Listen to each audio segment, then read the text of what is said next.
시인의 기도 네 번째 시간입니다. 솔로몬의 시라고 쓰인 오늘 말씀에서 과연 기도에 관해서 우리에게 어떤 또 가르침을 주는지 함께 나누어 보려고 합니다. 먼저 한 가지 풀어야 할 의문이 있는데요.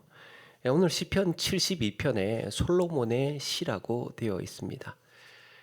히브리어 성경에는 그 1절이 솔로몬의 시 이렇게 해서 시작을 합니다. 시편에는 이 보통 표제어라는 게 있는데요. 말 그대로 이 시편에 각각의 제목 역할을 합니다. 이 제목에는 언제 썼는지, 보통 누가 기록한 것인지, 무슨 악기를 사용한 것인지, 또 언제 이 시편이 쓰이는 것인지 등등 이런 기본적인 내용들을 밝히는데요. 그래서 오늘 말씀에 솔로몬이 쓴 시라고 우리 짐작할 수 있습니다. 그런데 시와 이 시의 마지막 19절에 보니까 20절에 보니까요. 20절에 보니까 이새의 아들 다윗의 기도가 끝나니라 그렇게 기록하고 있습니다. 더욱이 솔로몬의 시라고 번역되어 있는 이 단어도 히브리어에는 리실로모라고 해서 솔로몬을 위하여라는 뜻으로 그렇게 풀이할 수 있습니다. 그러면 다윗이 솔로몬을 위하여 기록됐다는 말인가? 그런데 또 내용을 또 가만히 보면 이게 솔로몬 시대를 배경으로 한 내용이라고 해서 학자들은 솔로몬의 시다라는 쪽으로 무게를 두고 있습니다. 이에 대해서 많은 연구가 있었는데 결론은 이 시는 솔로몬의 시가 맞는 것으로 보이는데 시의 내용이 마치 다윗 왕가의 그 후손들이 꼭 새겨야 할 기도였던 거예요. 내용이 솔로몬뿐만 아니고 솔로몬의 신앙을 배경으로 한 다윗 왕가 그 후손들 그 왕들의 꼭 새겨야 할 내용이었던 겁니다. 그래서 후대의 성경 기자들이 이 의미를 더 선명하게 살리기 위해서 마지막에 다윗의 기도라고 추가한 것이 아닌가 하는 정도로 짐작하고 있습니다.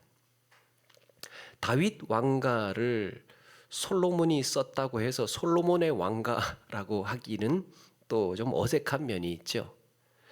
또 솔로몬에게 신앙을 가르친 이가 다윗이었다는 점을 감안하면 이 마지막에 다윗의 기도라고 하는 것은 이 본문의 의미를 더 살리는 데에 도움이 된다고도 볼 수 있습니다. 어쨌든 중요한 것은 이 시가 솔로몬이 썼느냐 다윗이 썼느냐 하는 것이 아니고 우리가 관심을 가져야 하는 이 주목해야 할 의미는요. 다윗으로부터 시작된 이 신앙의 가르침이 시로 쓰여졌다는 것이고 그리고 대대로 그 후손들이 마음에 새겨야 할 기도라는 점이에요. 다윗, 솔로몬, 르호보암 이어지는 그 등등의 왕들, 그 왕들이 새겨야 할 기도였다는 겁니다. 그렇다면 대대로 이스라엘의 왕들은 과연 하나님께 무엇을 구했던 것일까? 그걸 보아야 하는 겁니다. 세월이 흐르고 시대가 바뀌어도 변치 않는 이 다윗 왕가의 기도에서 우리는 무엇을 배우고 묵상해야 할까? 1절인데요. 1절에 보니까 주의 판단력을 왕에게 주시고 주의 공의를 왕의 아들에게 주소서라고 했습니다. 주의 판단력을 왕에게 주시고 라고 하면 될 텐데 또 왕과 왕의 아들이라는 표현을 그렇게 이어서 쓰고 있습니다. 이거는 솔로몬의 왕권이 다윗으로부터 계승되었다는 것을 이야기하고 있고요. 또 이렇게 이스라엘의 왕들이 대대로 새겨야 할 기도임을 암시하고 있는 것이기도 합니다. 여기서 왕이 구하는 것이 두 가지인데요. 왕이 구하는 게 두 가지입니다. 하나는 주의 판단력을 왕에게 달라고 합니다. 이스라엘의 왕으로서 먼저 구해야 하는 것, 먼저 구하고 있는 것이 주의 판단력이라고 했습니다. 무엇이 옳고 그른지, 무엇이 진짜인지 가짜인지, 어떤 결정을 내리고 어떤 결정은 피해야 하는지를 말하고 있습니다.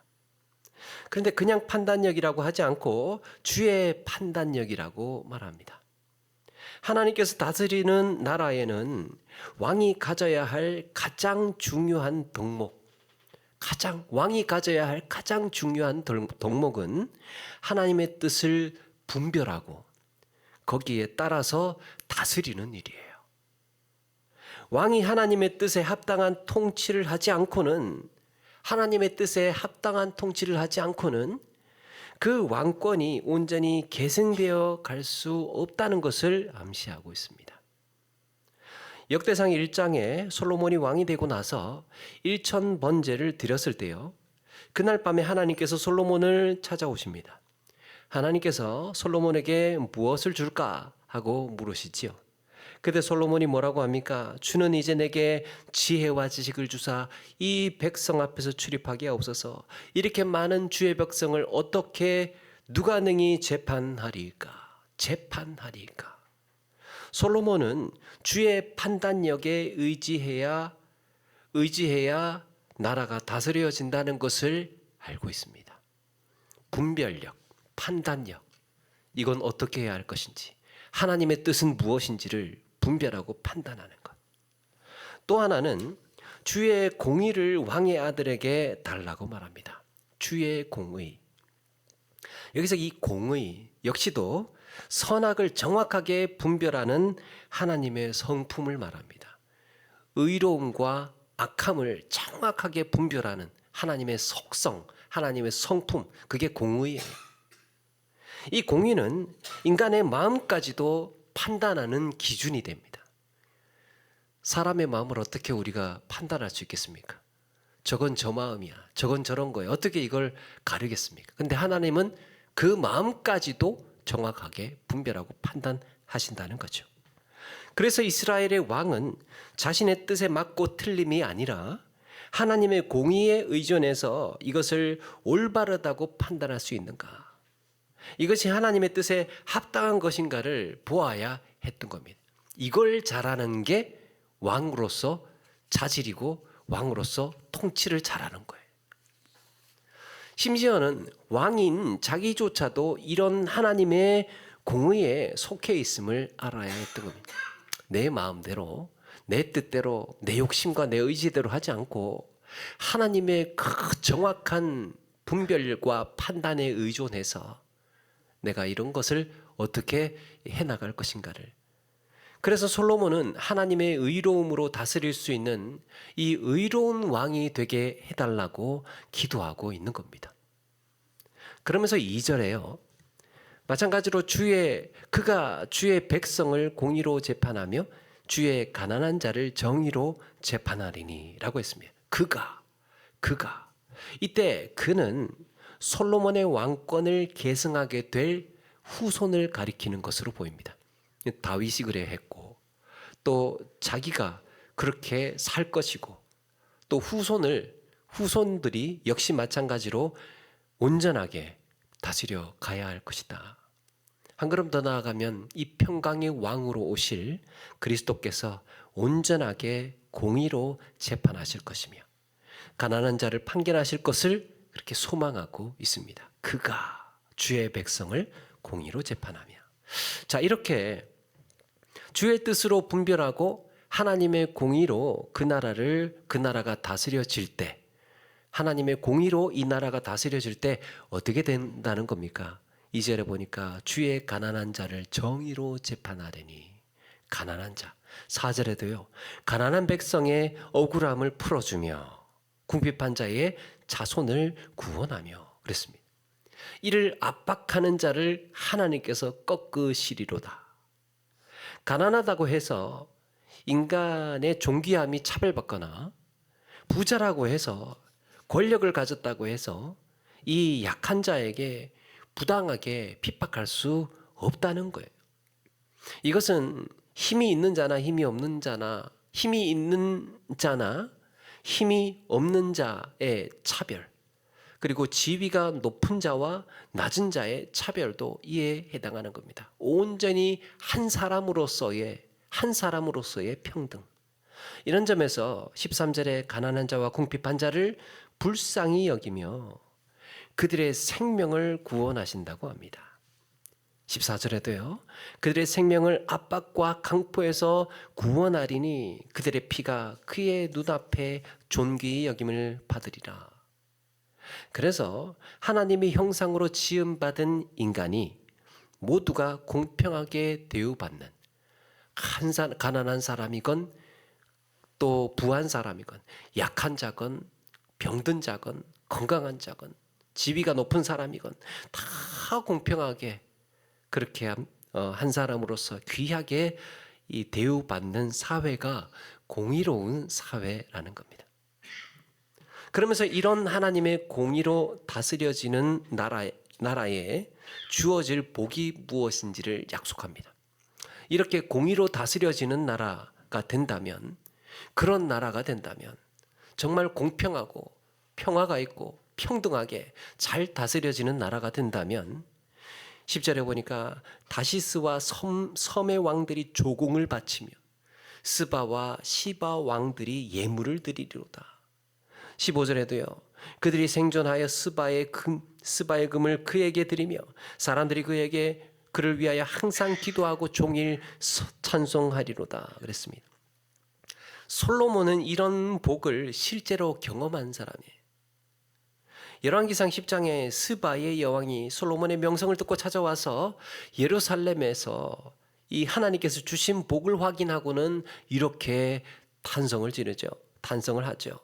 당신의 지혜와 복이 내가 들은 소문보다 더하도다. 그리고 당신의 하나님 여호와를 송축할지로다 그랬습니다. 하나님을 모르고 산 스바의 여왕이 그 나라에 와서 보니까 정말 당신의 신은 대단하다. 엄청나다. 이것이 하나님의 공의로 다스려지는 하나님 나라의 약속이었던 겁니다. 자, 그런데 하나님을 모르는 인간이 우리가 주장하는, 인간 세계에서 주장하는 공평과 정의는 무엇일까? 당장 우리가 직면하고 있는 이 사회적인 문제가 참 많은데요. 이 시급하게 하나님의 공의로 다스려져야 할 문제가 한 두 가지 정도 이야기할 수 있다고 생각합니다. 하나는 인구 감소와 또 하나는 다문화 문제예요. 인구 감소와 다문화 문제. 이미 유럽은요, 2차례의 세계대전을 거치면서 극심한 인구 감소로 인해서 당장 일할 수 있는 노동력을 잃었습니다. 유럽 사회가 순식간에 그렇게 확 바뀌어 버린 것은 세계대전 이후에 노동력을 잃었기 때문이랍니다. 그래서 어떻게 합니까? 중동 나라들이며 아프리카며 난민이며 이주민들이며 그러면서 이슬람을 대거 이주시켰습니다. 그러는 동안에 여러 가지 이유로 그 많던 유럽의 교회들이 문을 닫고요. 그 자리에 나이트클럽이며 이슬람 사원이 세워졌습니다. 언젠가 우리도 어쩌면 이런 문제들이 피부로 다가올 문제들이 아닌가. 그런데 여러분, 이보다 더 시급한 문제가 있습니다. 급한 문제. 그게 포괄적 차별금지법이라는 거예요. 아니, 방금 성경에서 차별하지 말라고 하지 않았느냐? 차별하지 말라고 하지 않았냐? 차별금지법이라는 이 차별금지라는 말만 들으면 뭐 괜찮은 것 같기도 한데요. 이 포괄적이라는 말에 함정이 있습니다. 포괄적 차별금지. 예를 들어 장애인들 차별하지 말자. 그거는 괜찮아 보입니다. 근데 포괄적이라고 했을 때 여기는 성 정체성의 문제까지 들어가게 되는데요. 예를 들어서 차별금지법 1장 총칙 2조의 5항에 보니까 성별 정체성에 대해서 말하고 있습니다. 성별 정체성이란 자신의 성별에 관한 인식 혹은 표현을 말하며 자신이 인지하는 성과 타인이 인지하는 성이 일치하거나 불일치하는 상황을 포함한다. 이렇게 되어 있습니다. 제가 여기서 남녀가 공중 화장실 같이 써야 되는 문제랑 기숙사에 샤워실을 남녀가 같이 써야 되는 문제를 말하는 게 아닙니다. 물론 미국에서는 지금 차별금지법이 합법화 시켰다가 지금 이런 혼란을 겪고 있습니다. 문제는 자신의 성을 자기 스스로 정할 수 있다는 걸 지적하고 싶은 겁니다. 자기의 성을 자기가 정할 수 있다는 권리.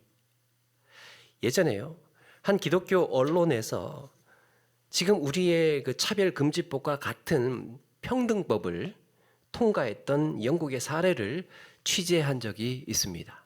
영국은 2006년에 이 법을 통과한 후에 2006년이니까 벌써 20년이 다 되어가고 있는데요.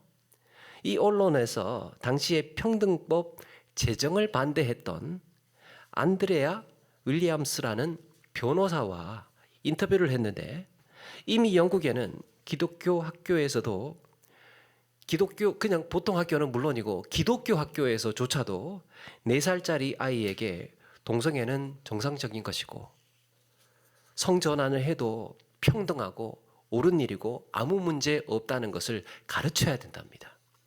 가르치고 안 가르치고의 문제가 아니고 의무로 가르쳐야 된대요. 가르쳐야 된대요. 그리고 이런 내용을 가르치지 않겠다고 하면 교사가 될 수 없답니다. 간호사가 십자가 목걸이를 했다가는 실직을 당한대요. 직장에서 기도를 하면 그 직장을 나와야 된답니다. 결혼은 남자와 여자가 만나서 사는 일이라고 말해도 실직을 당한답니다. 제가 지금 좀 요약을 한 건데 30년 경력을 가진 한 의사가요, 생물학적인 남자에게 여성분이라고 하지 않았다고 해서 의사 자격을 박탈당했답니다. 우리 여성분이라고 남자한테 우리 여성분이라고 이야기하지 않았다고 해서 30년 경력의 의사가 자격 박탈을 당했답니다. 지금 영국에서 그렇게 일어나고 있는 일이에요. 남자를 남자라고 말할 수 없고 여자를 여자라고 말할 수 없어요. 자녀에게 너는 남자야, 너는 여자야 라고 가르칠 수가 없답니다. 이제는 부모가 아들에게 물어봐야 돼요. 아들에게 물어봐야 됩니다. 너 남자니? 혹시 여자니? 엄마한테 좀 알려줄래? 그래서 여자라고 하면 그렇구나, 우리 딸 이래야 된답니다. 소름 돋지 않습니까? 딸에게 너 남자니 여자니 물어봐야 된다니까요. 그래서 나는 남자야 그러면 아이고 우리 아들 이래야 된다는 거예요. 지금 영국에서 일어나고 있는 일이래요. 교회는 더 심각합니다. 교회는 더 심각해요. 하나님께서 남자와 여자를 창조하셨다는 말을 할 때 그 자리에 동성애자가 있어서 이것을 보고 불쾌감을 느꼈다면 목사는 사임을 해야 된답니다. 실제로 리처드 코킨 목사님이라는 분이 인터뷰를 할 때 이분도 나오던데 목사직을 박탈당했다고 그래요. 이런 이야기를 했다가 남자와 여자를 창조하셨습니다. 그러니까 성은 둘입니다라는 얘기 아니에요. 그러니까 목사 자격을 박탈당했답니다.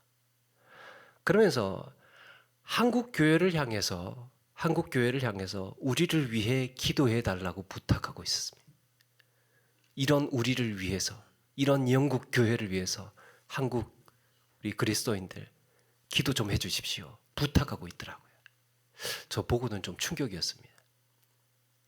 또 아까 말씀드린 안드레아 윌리엄스 변호사는 떨리는 목소리로, 감정이 격해져 있는 떨리는 목소리로 잠시 울먹이면서까지 하면서 그 외국인 여성이, 영국인 여인이 울먹이까지 하면서 그러나 비장하게 이렇게 호소를 하고 있습니다. 한국이 이 상황을 봐야 됩니다. 이게 여기에서 일어나고 있는 일이고 한국의 교회들이 해야 할 일은 깨어서 일어나서 보아야 되는 겁니다. 그리고 젊은 여성들은 정의를 따라야 됩니다. 정의를 따라야 됩니다. 라고 말하고 있습니다. 이때 정의가 무엇입니까? 하나님의 공의죠. 하나님의 공의. 하나님께서 구별해 놓으신 질서, 하나님께서 구별해 놓으신 질서, 그 구별을 인간은 차별이라고 말하고 있습니다. 구별과 차별은 다르잖아요. 하나님께서 해놓으신 구별은 구별이에요. 그런데 그걸 인간이 차별이라고 말하고 있는 세상이라는 거예요. 오늘 말씀을 묵상하다가 우리가 경계해야 할 한마디가 생각이 났습니다. 그게 기도의 사유화예요. 이 기도는 내가 하는, 내 기도의 제목은 내 마음대로. 어쩌면 지금까지 우리의 기도는 내 문제만을 놓고, 나에게 집중된 내 문제만을 놓고 기도하고 있지는 않았을까 하는 생각을 해보게 됐습니다. 내 건강, 내 재산, 내 직장, 내 사업장, 내 자녀 문제, 내 가족 문제. 여러분, 물론 이런 기도 역시 필요합니다. 필요하죠.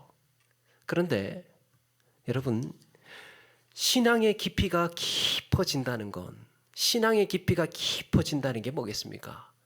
기도도 깊어진다는 거겠죠. 신앙이 성숙해져 간다는 게 뭐겠습니까? 성숙해져 간다는 것은 신앙의 지경이 넓어진다는 거예요. 다른 사람도 보기 시작한다는 겁니다. 시야가 넓어진다는 거예요.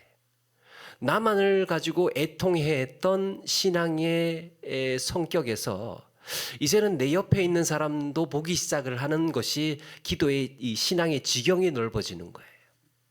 그게 성숙입니다. 그래서 기도의 지경 역시 넓어지는 것을 의미해요.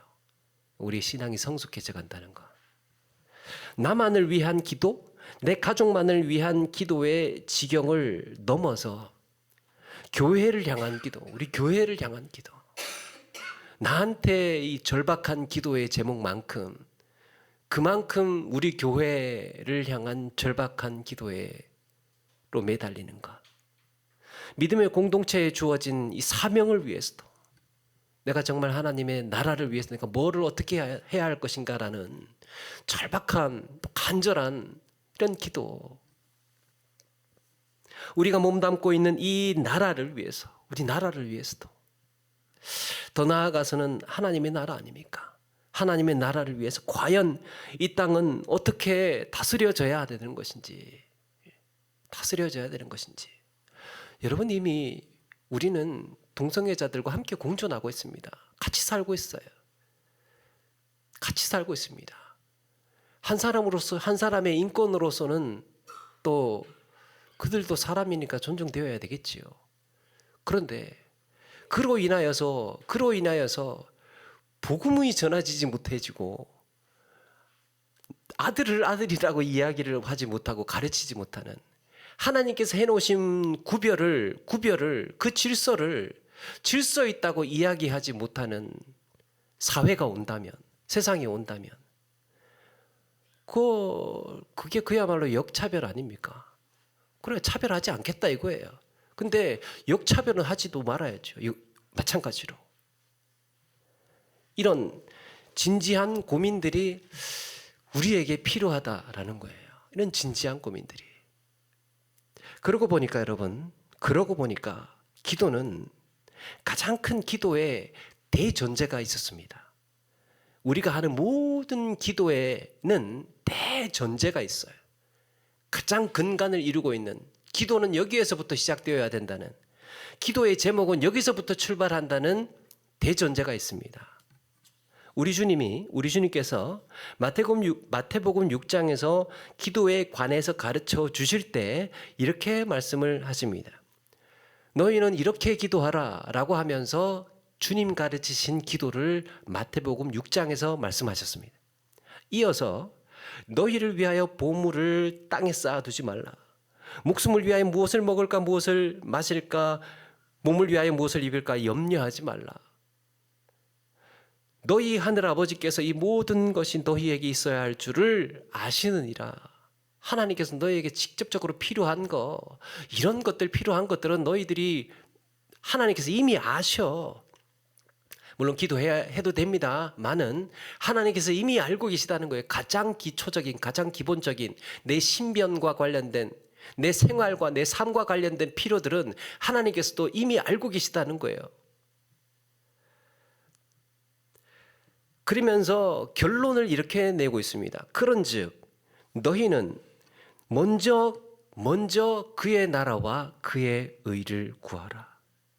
그리하면 이 모든 것을 너희에게 더하시리라. 지금까지 내가 이야기했던 이 모든 필요들은 그렇게 하면 따라온다는 거예요. 따라온다는 겁니다. 그러면 너희가 먼저 그의 나라와 그의 의를 구하면 그 이후에 내가 이야기했던 이것들은 따라오게 될 거다 말씀하고 있습니다. 성도의 기도에 있어서 가장 큰 기도의 관심은 그 나라와 의를 구하는 것이라고 말씀합니다. 그리고 그리하면이라고 하셨죠. 여러분, 그리하면 큰 문제 있잖아요. 큰 문제, 근본적인 문제, 중요한 문제가 해결이 되면 나머지는 자연스럽게 해결되는 경우가 많습니다. 큰 덩어리, 큰 문제가 해결이 되면 나머지의 것들은 줄줄줄줄 따라오는 것처럼 사소하고 작은 문제들은 문제가 안 되는 경우가 많아요. 어느새 보니까 해결되어 버렸습니다. 기도가 그렇지 않겠습니까? 정말 먼저 해야 되는, 정말 근본적으로 우리가 걱정해야 되는, 또 가장 첫 번째로 우리가 생각해야 되는 이 세상이 정말 지금 어떻게 굴러가고 있는 건가? 사회가 어떻게 돌아가고 있는 건가? 이대로 가면 어떻게 되는 건가? 이런 거에 대한 믿는 사람의 걱정, 근심, 그로 인하여서 우리가 간절해지는 기도의 제목들, 이런 거 우리가 먼저 생각을 하라고 이렇게 말씀하고 있습니다. 그래서 하지 않은 기도, 사소한 기도의 제목들이 이 거대한, 그렇게 해서 이루어지는 은혜의 바닷속에 녹아버리는 거죠. 내 기도의 동기는 무엇인가? 그 목적은 어디로 이어지는가를 돌아볼 필요가 있다고 우리에게 또 다시 한번 또 각성케 해주고 있습니다. 다시 말해서 우리는 기도의 우선순위를 분별하는 눈이 필요하다는 거예요. 마땅히 먼저 해야 할 기도의 우선순위가 무엇인지를 돌아보자는 거죠. 이 기도의 제목에, 내가 지금 하고 있는 이 기도의 제목에 최상위 꼭지점이 무엇인가? 내가 왜 지금 이 기도를 하고 있는가라는 겁니다. 그걸 타고 올라가면 그의 나라와 그의 의, 하나님의 뜻대로 내 삶이 다스려지도록, 우리의 교회가, 또 한국 교회가, 이 나라가 잘 다스려지도록 그렇게 기도하라고 말하고 있는 겁니다. 우리가 살고 있는 시대에 정말 심각한 문제가 무엇인지, 당장 교회 문턱에 이 다다른 위기가 무엇인지, 이것이 나와 무관하지 않다는 것을 깨닫고 마땅히 구해야 할 것을 구할 줄 아는 우리 모두가 되기를 바랍니다.